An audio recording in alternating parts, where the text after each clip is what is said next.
most to daily activities and jobs that you think like training or certifications or additional education would assist with? I don't know, certifications being something like a business sort of certification, or maybe even uh certification such as like plumbing, electricity, something along those lines, training for like predator control, stuff like that. I know you've done a little bit for the prairie dogs, and then maybe even education for like agricultural grazing or something to that effect. That's kind of where my head was at. What do you think are some of those best skills that would be applied to most daily activities or jobs that you do?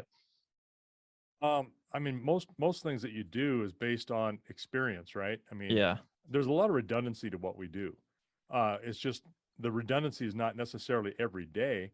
You know, you can go for a couple of weeks. Say if we had hay ground, or we're irrigating, you'd be doing the same thing over and over every day for a while. But it's Yeah. not all year long. It's not like it's a factory job. Um, and if you have breakdowns in anything, then it's your experience and things that you've brought to that particular breakdown from like when I was a mechanic. I worked as a mechanic right out of not too far out of high school. Wasn't right out. I was in the oil fields for a little bit in the early '80s when it was booming, and then shortly after it went bust. But you pick up skills there too. You go to those job with skills because you come from a ranch doing all of that sort of stuff. um, Formal education type certifications I mean, it's really depends on what you want to do. I mean, some things you have to do to have a license and be licensed for restricted use pesticides, for instance. I can buy some pesticides, herbicides that are restricted use that you just can't get, through any store. You got to show your license for it, and it's tracked, and there are certain protocols. So you have to learn how to do that. You have And to and be I able to should follow ask, that, and they change. what's some of the reason behind that? Is it more like since like 9/11 that's terrorist based, they're concerned about certain people getting certain chemicals, or is that just they don't want people oversaturating the ground with certain things, so they regulate it to try and make sure that that's it Yeah, from a bigger perspective, it's minimized? yeah, I think that's the bigger perspective. I mean, Yeah. terrorists can get a hold their hands on stuff that's far worse than Yeah. restricted use pesticides and herbicides. I mean, and it's about putting it on somewhere and making sure it stays where it's meant to be, not on a neighbor's place, not getting into waterways, that kind Mhm. of thing. So that could inadvertently happen. And so, they just want to make absolute sure that you're at least educated to that and following those practices. And then you need to keep up on that.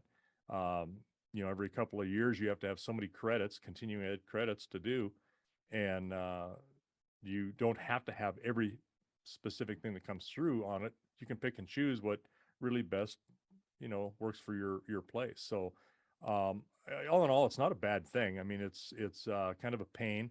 You pay a fee to do it, and then they give you some materials, and you study the materials, or at least the way they put it is familiarize yourself with them because the test is open book Yeah. Know and where to find it in case something know where to happens. find it, know what to Yeah. look. Yeah, and it's a lot of resource type stuff that you could refer back to if you needed to. Good information about how much, how to set up a sprayer with the proper flow, nozzles, all of that kind of stuff.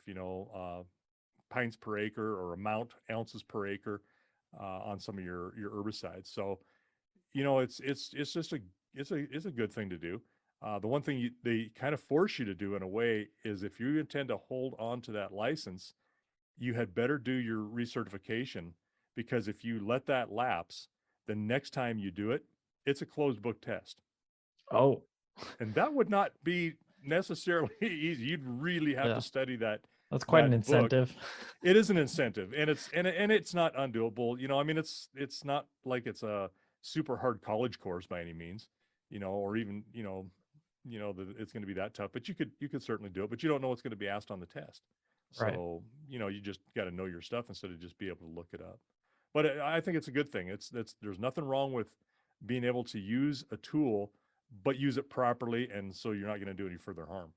Yeah. I guess the way I should, now that I'm hearing what you're saying, the the thing that's kind of going through my mind is, what would you, if you were to we've had a longer episode on this for Hangouts. I think is around uh last fall in 2021. We were talking about what schools to go to and stuff if you're interested in ag. There's some, here's some of your top ones that I had found through some research. I guess the now that I'm thinking of it, the real question is, what do you think is probably the most beneficial for a lot of the stuff you do? Is it educational, vocational, or on the job type stuff that seems to apply the most? Yes. Okay. I mean, I mean, it just depends on the context of what you're doing, really. Right. We haven't fed out, for instance, cattle for consumption to a consumer directly in quite a while, even for ourselves. I mean, we've been a long time since we've really Right. been able to raise meat for ourselves and be able to enjoy that because every dollar counts. It still does, but we're at the point now where if you go to buy something in a store or from somebody else, you might as well be raising it yourself, and we're in that spot, so we're able to do that. You want to be able to produce something that is good. You don't want to produce something for somebody and they be disappointed in it. I mean, Right. I can't, I mean, that word of mouth, or you just don't want to ruin a relationship like that because most of the people who buy from you to start out anyway, you have some kind of a relationship, at least a minimal, you know each other maybe very, very well, or yeah, just know them as an acquaintance, but you'd want them to have a good product, especially when it's your product. So, I was looking at some stuff that Dad did when he was, fattening cattle for ourselves and a couple others. And I looked at those and I went, you know what? I think we can probably put a little bit more money into these and maybe even having a little bit better product, just a little nicer. Um, Maybe a little bit more tender, a little bit, tiny bit more taste. And then, kind of adjusted what his feeding ration was. And I think we did well. We've given a lot of this meat away actually to other people so here, try this. This is what we're producing, and so far everybody. And I'm telling them, be absolutely brutally honest. If we need to improve something, I need to know. Right. And they're like, oh my God, this is good. This is fantastic. This is so tender and it tastes so good. So you know, that wasn't alone. I was also looking at other resources and I was talking to people and say, hey, what do you do? What do you look at? What do you think works best? What feeds do you like? So um, some of that is word of mouth, and I would call it kind of on the job because you're just Right. looking and talking to other people. Some of it is getting online and looking at some really good places where some of our extension agents that we've talked about in the past from different colleges across the U.S. and which makes it so much easier now. So nice to Yeah. have those reference materials literally at your fingertip than when I was a kid. I Well, mean, and you just didn't have that. worst case scenario for us, Bozeman's 2 hours away. You just go to the College of Ag and they've got their special reserves in the library that you could tap into, and Yeah, I'm sure you could work with them to try and get access to. I think so. And but there's a lot of people doing the same thing, and so you get a wide variety of, hey, I hear this person's doing this, and you're like, really? They're feeding them that? Hmm, Then you think never about it. Yeah. thought of that. Yeah, yeah. I mean, for instance, we put a cob, corn oats, and barley that has molasses in it for a little sweetness, and I know somebody who's feeding sweet peas Hmm. to their cattle in Interesting. the feed. Same, doing exactly the same thing. They also do it to their hogs, and I guess their hogs are phenomenal. So I need to get a hold of them and maybe buy a hog from them. Because I do like pork too, Yeah. but help support somebody local. But you've got those resources as well. Some of those are articles written by people that are in the business. Others are articles that are, being done by an experimental station or some of the colleges that are in ag. So, it's really a little bit of everything. What I like about it in one way is that you can get kind of to the meat of what you want to research instead of if you were in a college course where you're spending Right. a semester covering a whole bunch of stuff, but you don't know what you don't know. So Right. sometimes what's in that semester that you don't really think you care about, there may be something very pertinent there. So you may miss something. You may have a chance that you have a hole that you don't realize that you could do better at. So is it worth the money and the time. And that's the problem with a course like that, you know, and you could maybe do it online. There's some possibilities there, but usually we're busy enough, and time wise is like last thing I want to do when the sun goes down is make my brain think some more. Yeah.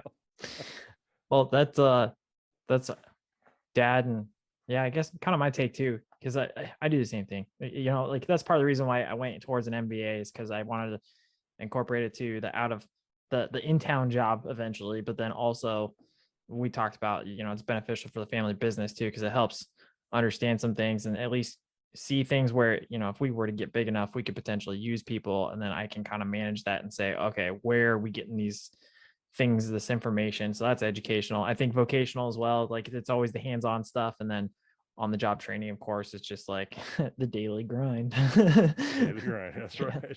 But that's how you can get certifications, education and training through pretty much any daily activity. But it's always, I mean, that the big thing I think to take away from all of this is probably more than anything the fact that it's got to be self-driven, because if you don't care, you're not gonna look for that information. It's just, you're just gonna keep doing it. But we are intentionally looking for more and more information to improve and get things better as well.